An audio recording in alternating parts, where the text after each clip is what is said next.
शिव पुराण में एक बड़ा ही सुंदर प्रसंग है। विवाह के पूर्व पुत्री को कुछ उपदेश किया जाता है, ये नियम है। और एक बड़ा प्रश्न है कि देखो हम बेटी को क्या दे करके विदा करें। आजकल लोग वस्तुओं को देने में ज्यादा ध्यान देते हैं, विचार नहीं देते, वस्तु देते हैं। शास्त्र कहते हैं कि विदाई के वक्त बेटी को हम क्या दें, इसको समझना चाहिए।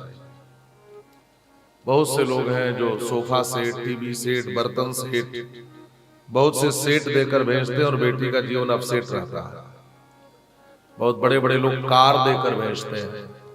शास्त्र कहते हैं विदाई के समय कार नहीं संस्कार देकर बेटी को विदा करो, ये ज्यादा महत्वपूर्ण है।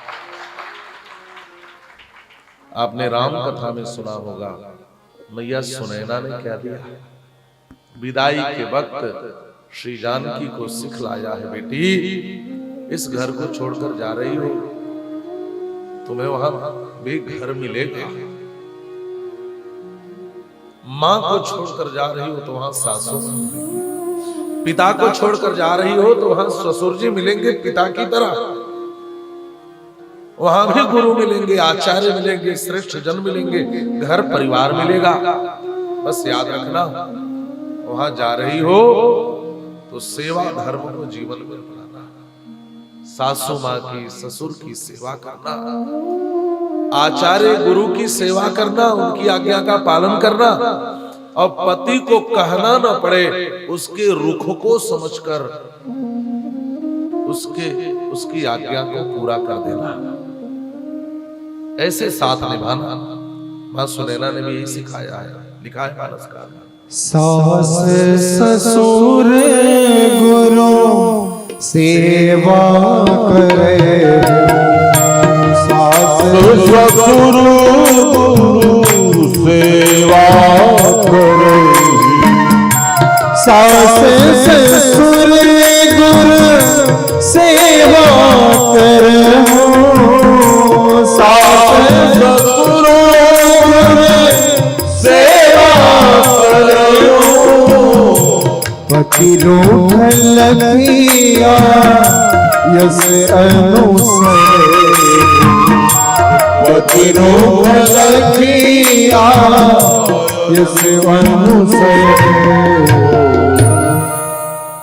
सास ससुर गुरु सेवा करहु, पति रुख लखी आयसु अनुसरे। पति को कहना ना पड़े, उसके रुख को समझ करके कार्य करना। और पतिव्रता स्त्रियों का यही लक्षण होता है। आपने सुना होगा, केवट ने राम जी को उस पार उतार दिया। राम जी संकोच में, केवट उतरी दंडवत कीन्हा, प्रभु सकोच यही नहीं कछु दीन्हा। राम जी ने देखा इस भावुक केवट ने चरण धुला, इस पार उतारा, और आज मेरे पास देने के लिए कुछ भी नहीं। बैरागी बनकर के मन को जा रहे हैं। कहना नहीं पड़ा मां जानकी से, मां जानकी समझ गई प्रभु देना चाहते हैं लेकिन कुछ है नहीं। पति के रुख को जो समझ ले वही श्रेष्ठ पत्नी है। ध्यान से समझना, जहां कहना पड़े तो अभी मन मिल नहीं रहा है, एक के मन में बात आए और दूसरा समझ जाए तो समझना कि सच्चे अर्थों में पति पत्नी हो गए। मानसकार लिखते हैं, अपने पिय के हिय की बात समझकर मां जानकी ने प्रसन्न मन से अपनी मुद्रिका उतार करके दे दी। पिय हिय की सिया जान निहारी, पिय हिय की सिया जान निहारी, पिय हिय की सिया जान निहारी, पिय हिय की सिया जान निहारी, मन मोदरी मन मुदित उतारी, मन मोदरी मन मुदित उतारी। पिय हिय की सिय जान निहारी। जो पिय के हिय की बात समझ जाए, पति के हृदय की बात समझ जाए, वही श्रेष्ठ पत्नी है। और मन मुदरी मन मुदित उतारी। आहा, क्या शब्द का प्रयोग है, मन मुदित उतारी। ये बहुत बड़ा शब्द है। मुदित माने मन में प्रसन्नता है देते समय। आज थोड़ी विडंबना होती है। आज कोई अपनी पत्नी से कहे कि अपना आभूषण दे दो, भी दूसरे को देना है, लेना बड़ा कठिन हो जाएगा, है ना।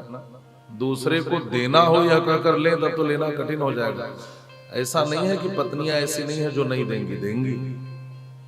मुदित मन से दे दे, यह और थोड़ा कठिन होगा। अच्छा, मुदित मन से, प्रसन्न मन से देने वाले भी हैं, ऐसी पत्नियां हैं। लेकिन कुछ ऐसी भी हैं जो देते समय यह कहेंगी कि 8 भर का दे रहे हो तो 16 भर का वापस भी चाहिए। ऐसा भी हो सकता है। लेकिन देखे मां सीता का जीवन, इसीलिए पतिव्रता स्त्रियों की जब बात आती है तो हम मां सीता का नाम लेते हैं, मां पार्वती का नाम लेते हैं। पिय हिय की सिय जान निहारी, मन मुदरी मन मुदित उतारी। क्यों? क्योंकि मां ने संस्कार दिया है, पिता ने शिक्षा दी है। यहां भी ब्राह्मण पत्नियों को मां मैना ने बुलवाया है। ऋषि की पत्नियां हैं, ये साधारण नहीं है। ये सब आ गई और आकर के पार्वती जी को पातिव्रत धर्म का उपदेश कर रही हैं। गिरिजे शृणुषु प्रीत्या मदवचो धर्मवर्धनम, इहां पुत्रानंदकरम शृण्वतां च सुखप्रदम। हे गिरिजे, प्रेम पूर्वक इन वचनों को ध्यान से सुनो। यदि कोई स्त्री अपने जीवन में इसको अपना ले तो यह लोक में भी सुखी रहती है और परलोक में भी सुखी रहती है। आप भी ध्यान से सुने, पातिव्रत धर्म का उपदेश दिया। पातिव्रत धर्म क्या है, इसको समझना होगा। ऋषि पत्नियां समझा रही हैं, पतिव्रताओं का धर्म महान है, जिसका वर्णन श्रुतियों में, स्मृतियों में है। और हर स्त्री को यह पातिव्रत धर्म जानना चाहिए। क्या धर्म है? भुंजात भुक्ते प्रिय पत्न्यौ पातिव्रत्य परायणा, तिष्ठन्त संचिवे नारी सर्वथा सति तिष्ठति। पतिव्रता स्त्री को चाहिए कि उसका पति जब भोजन कर ले उसके बाद ही भोजन करना चाहिए। ये पतिव्रता स्त्रियों का लक्षण होता है। पति के भोजन करने के अनंतर भोजन करे और पति खड़ा रहे तो उसे भी खड़ा रहे, मतलब उसकी अनुकूलता में अनुकूल बने। पति के शयन के बाद शयन करे और पति के जगने के पूर्व उठ जाए। पति के सन्मुख कभी भी अलंकार रहित होकर न जाए, ये ऐसा है। श्रृंगार उसका उसके पति के लिए ही होना चाहिए, श्रृंगार युक्त होकर के जाए। और जब पति परदेश या विदेश चला जाए तो फिर श्रृंगार और देह के संस्कार श्रृंगार से बचना चाहिए, ऐसा लिखा है। कभी भी पतिव्रता स्त्री को पति का नाम लेकर के नहीं पुकारना चाहिए, ये भी नियम है। ये जी ओ जी कह के काम चला लेना चाहिए, नहीं दूसरा नाम रख लेना चाहिए, है ना। नहीं महाराज, प्रभाव भी अलग पड़ जाता है। एक दिल्ली की घटना है, सामने एक श्रीमती जी टहल रही थी, आधी रात हो गया, बालकनी में। बगल वाली आंटी ने पूछा, बेटी क्या बात है, अभी तक जग रही हो, नींद नहीं आ रही क्या? मैं कहा कि नहीं आंटी जी, अभी तो वो नहीं आए हैं। अच्छा अच्छा, भूख लगी है? अच्छा, भोजन नहीं किया? कहा ना। तो आंटी जी ने कहा देखो तो आज भी कितनी अच्छी पत्नियां हैं, बिना भोजन कराए भोजन नहीं करती, कितनी महान हो तुम, देखो तो पति की प्रतीक्षा कर रही हो। कहा हाँ हाँ प्रतीक्षा ही कर रही हो, लेकिन बेटी कुछ तो खा लो, रोज लेट आएंगे तो कब तक भूखे रहा करोगे, स्वास्थ्य का ध्यान रखो। उसने कहा क्या बताऊं आंटी जी, घर आते हैं तभी तो खाना बनाते हैं, बनाएंगे तभी तो खाऊंगी। तो ऐसी भी पतिव्रताएं होने लगी, आप समझ रहे हैं? ऐसा पतिव्रता नहीं होना है। पति को कभी क्रोध में भी अपशब्द न कहे, ऐसी कठोर वाणी का प्रयोग न करे जिससे पति का हृदय आहत हो जाए। ये सब भी धर्म है, पतिव्रता स्त्रियों का धर्म है। पति बुलाए तो घर का सारा काम काज छोड़ करके दौड़ करके आना चाहिए, और अनावश्यक दरवाजे पर खड़े होकर इधर उधर नहीं देखना चाहिए। ये सब पतिव्रता स्त्रियों के धर्म है। कभी किसी का भेद पता चले तो उसको प्रचारित नहीं करना चाहिए, या घर का भेद बाहर फैलाना नहीं चाहिए। ये भी नियम। आपके घर की कोई रहस्य की बात है, कोई ये, तो पतिव्रता स्त्री का ये लक्षण है। अपने घर की कमजोरी, अपने घर का दुर्गुण, अपने पति के दुर्गुण को, आदि यदि दुर्गुणी भी हो तो उसको बाहर बहुत प्रकाशित करना नहीं चाहिए। ये पतिव्रता स्त्री का लक्षण है। और यदि तीर्थ यात्रा की इच्छा हो और व्यवस्था न बन पा रही हो, लेकिन मन में इच्छा हो, तो यहां तो बहुत बड़ी बात कह दी गई कि यदि पतिव्रता स्त्री है तो पति के चरणों में ही उसका तीर्थ होता है। यदि उसके अंगूठे का चरणामृत ले ले तो तीर्थ यात्रा का फल मिलता है। इतनी निष्ठा पति के प्रति होनी चाहिए, है ना? और पति के भोजन के पश्चात भोजन करे, और पति का यदि उच्छिष्ट बचे तो उससे घृणा न करे। वो घृणा के योग्य नहीं होता, वो तो प्रसाद की तरह होता है, उसको ग्रहण करे। और पतिव्रता स्त्रियों का लक्षण क्या है? कहा घर में नित्य भोजन बनाने के बाद देवता को भोग लगाए। ये सब भी घर की जो स्त्रियां हैं उनकी जिम्मेदारी है कि आपने ठाकुर जी को पधराया है, या पहले से वहां सेवा पूजा होती है तो भोजन के अनंतर उनका भोग लगाएं। पितरों को, अतिथि को, सेवक को, गाय को, भिक्षुक को दिए बिना घर की मालकिन को भोजन करना नहीं चाहिए। गृहिणी को भोजन नहीं करना चाहिए। आपके घर पे गाय है या कुछ आपने पाल रखा है तो अपने भोजन करने के पहले जिम्मेदारी यह है उस स्त्री की कि पहले उसको भोजन कराए। आपके यहाँ कोई अतिथि आया है तो उसको बिना खिलाए खा लेना ये बहुत बड़ा अधर्म है। अभी आगे कथा आएगी शिव पुराण में भी। अम्बरीश पर तो दुर्वासा ऋषि इतना क्रुद्ध हो गए, उन्होंने तो केवल जल पी लिया था महाराज। एकादशी का व्रत किए थे, द्वादशी में अतिथि घर में पड़ा है और उसको बिना खिलाए भोजन करना ये दोष है। आपके घर कोई नौकर हो, सेवक हो, उसको खिलाए बिना भी भोजन नहीं करना चाहिए। मतलब यह पतिव्रता स्त्री के लक्षण है। वह इस जिम्मेदारी को समझती है जो मेरे घर के आश्रित हैं पहले उनको भोजन कराए।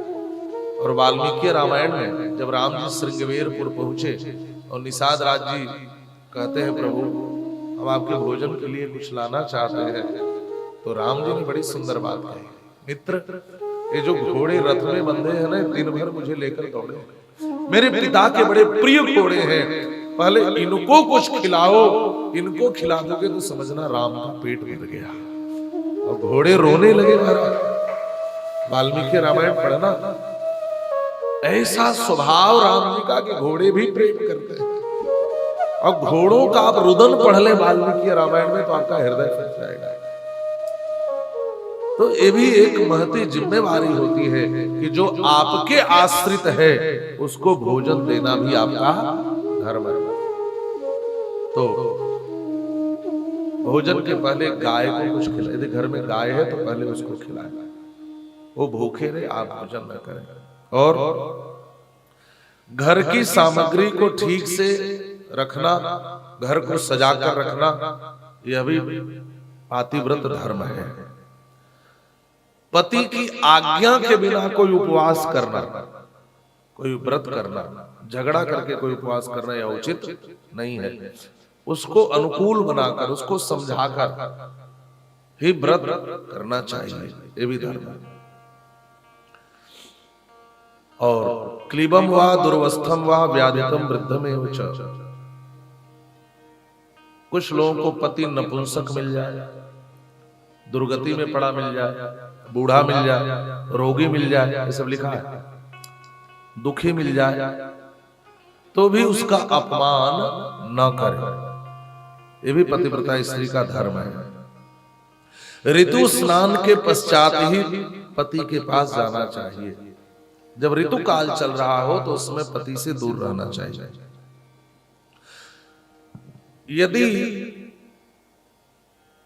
यह चाहे कि हमारे पति की आयु लंबी हो तो उस स्त्री को हरिद्रा कुंकुमम चैव सिंदूरम कज्जलादिकम कुरुपाशकम च तांबूलम मांगल्याभरणादिकम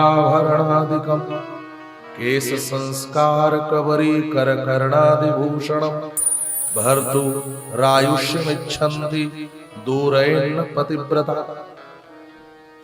पतिव्रता स्त्रियों को मांगलिक आभूषण जरूर पहनना चाहिए, केशों का संस्कार करना चाहिए, कान का कर्णफूल, गले का मंगलसूत्र और मांग में सिंदूर, यह हमेशा धारण करके रखना चाहिए। ये पतिव्रता स्त्री का लक्षण है। सिंदूर का त्याग न करें, नियम।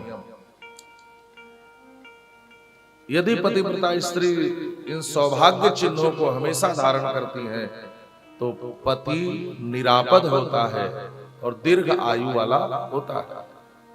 ये घटना आपने सुनी होगी, मां जानकी भी मांग में सिंदूर भर रही थी। ऋषि हनुमान जी ने पूछा, मैया ये सिंदूर क्यों लगा रही हैं? बड़ी प्रसिद्ध घटना है, हमने भी संतों से सुना। तो मैया ने कह दिया, बेटा इस सिंदूर को लगाते हो तो तुम्हारे स्वामी की आयु लंबी होती है। हनुमान जी ने कहा, मां कोई सिंदूर लगाए तो प्रभु की आयु? उन्होंने कहा तो हनुमान जी ने कहा, मां आप तो मस्तक में इतना लगाते हो, मैं तो पूरे शरीर में लगाऊंगा। और हनुमान जी ने पूरे शरीर में सिंदूर लगा दिया। तो सौभाग्य चिन्ह है। कर्णफूल हमेशा पहनना चाहिए। रामायण में एक बात और आती है, जब मंदोदरी के कर्णफूल गिर गए तो सूचना मिल गई कि अब रावण का जीवन बचेगा नहीं, रावण की मृत्यु हो जाती है। तो पतिव्रता स्त्रियों को चाहिए कि इनको इन सौभाग्य चिन्हों को धारण करें और जो व्यभिचारिणी स्त्रियां हैं इनसे दोस्ती और मित्रता न करें। न रजक्या न बंधक्या तथा श्रमणया न च दुर्भगया क्वापि सखित्वं कारयेत् क्वचित्। बंध्या स्त्री से, व्यभिचारिणी स्त्री से, व्यभिचारिणी तो आप समझ रहे हैं, वैसी स्त्रियां जिनका मन जो पुंसचली हो जाती है, आप ऐसे समझे। यहां तो लिखा है कि श्रमणया माने जो सन्यासिनी है इनसे भी दोस्ती न करें। पतिव्रता स्त्रियों को चाहिए कि जो स्त्रियां जो श्रमणी है, सन्यासिनी है, अथवा जो भी स्त्री आपको पति से दूर करने की बात कहे, जो पति के खिलाफ भड़काए और जो आपको आपके पति से दूर होने की बात सिखाए, ऐसी स्त्रियों से कभी मित्रता करनी नहीं चाहिए। ये भी पतिव्रता स्त्री का धर्म है। और पतिव्रता स्त्री को क्या सावधानी बरतनी चाहिए? कभी ओखली पर ना बैठे, मूसल पर ना बैठे, झाड़ू पर ना बैठे, सील लोढ़ा में जो सील है उस पर ना बैठे, देहली पर ना बैठे। अब तो देहली होती ही नहीं। पहले गांव में जो लकड़ी के चौखट होते थे ऊंचे ऊंचे, तो कभी कभी स्त्रियां उस पर बैठ जाती थी, लेकिन ये सब अमंगलकारी है। स्त्रियों को कभी झाड़ू पर नहीं बैठना चाहिए। नहीं, कुछ बैठने को नहीं मिला, झाड़ू रखा है उस पर बैठ गए, ये सब उचित नहीं है। मूसल पे, झाड़ू पे, सील लोढ़ा पे, देहली पे स्त्रियों को बैठना नहीं चाहिए। और पति की प्रसन्नता में प्रसन्न रहे, पति के दुख में दुखी हो जाए, सदैव पति के हित की इच्छा करे। संपत्ति में यदि साथ है तो पति के विपत्ति में भी साथ खड़ा होना चाहिए। पति की सामर्थ्य नहीं है तो उसके सामर्थ्य से ऊपर की मांग करके अपने पति को किसी संकट में न डाला। ये सब लक्षण। और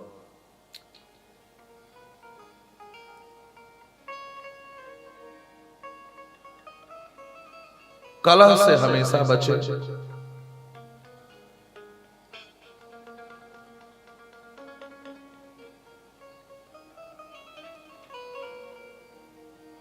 पति को कभी अप्रिय शब्दों से संबोधित न करें। और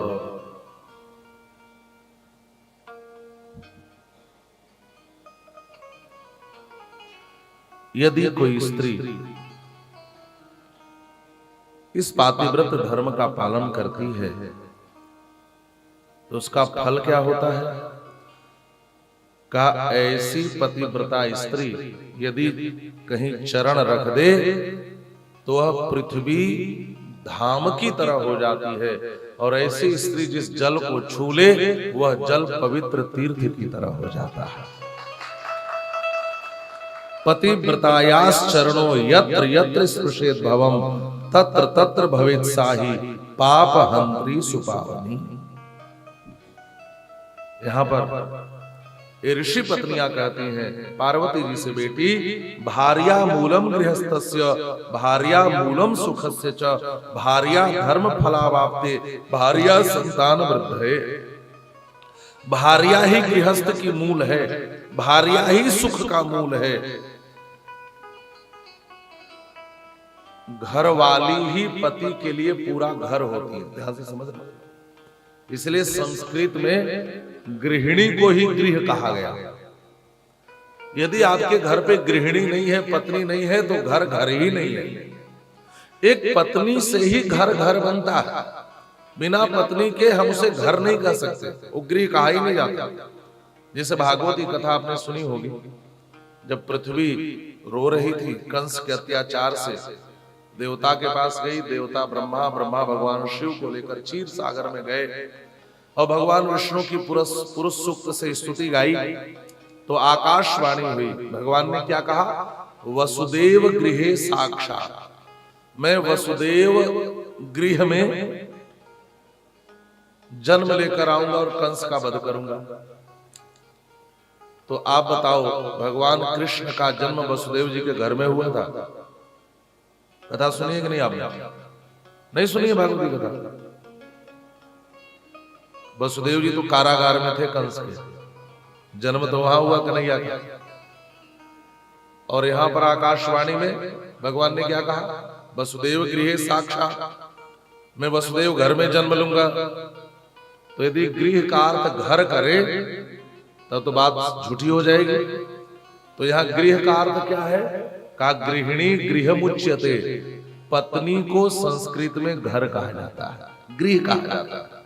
तो वसुदेव गृहे का अर्थ है भागवत में वसुदेव की पत्नी देवकी के गर्भ से जन्म लेकर मैं आऊंगा और मैं कंस का वध करूंगा, यह अर्थ किया जाता है वहां पर भागवत में। तो पत्नी ही गृहस्थ धर्म की मूल है, इसीलिए भारतीय संस्कार और परंपरा में पत्नी को अपने घर में बहुत ही सम्मान के साथ रखा जाता है। अच्छा एक बात बताओ, आपके घर में कोई कीमती चीज हो तो आप कहां रखते हो? दरवाजे के बाहर नहीं ना, सुरक्षित रखते हो। तो गृहस्थ जीवन की सबसे कीमती चीज है पत्नी, इसलिए उसको संभाल कर उसको सम्मान के साथ अपने घर में रखना चाहिए, क्योंकि गृहस्थ जीवन के मूल में पत्नी ही है। पत्नी से ही गृहस्थ आप हैं, पत्नी से ही आपके जीवन में सुख है, और पत्नी से ही आपका वंश भी आगे बढ़ता है।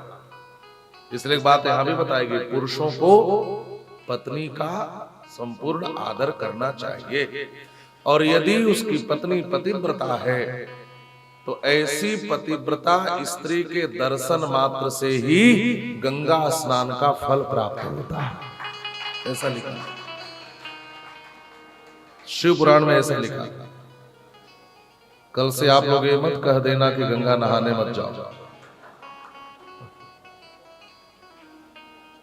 लेकिन यदि कोई स्त्री इन धर्मों का पालन करती है, जहां पर लिखा है वह जहां चरण रख दे वह मिट्टी धाम हो जाए, और जिस जल का स्पर्श कर ले वह तीर्थ हो जाए, ऐसी पतिव्रता स्त्री का कोई भी दर्शन कर ले, कोई भी, तो उसके सारे पाप नष्ट हो जाते हैं।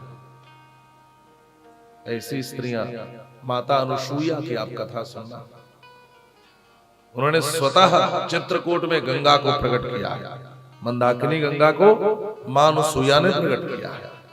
पतिव्रता स्त्री में बड़ी क्षमता होती है, यदि कोई इसका पालन करे तो।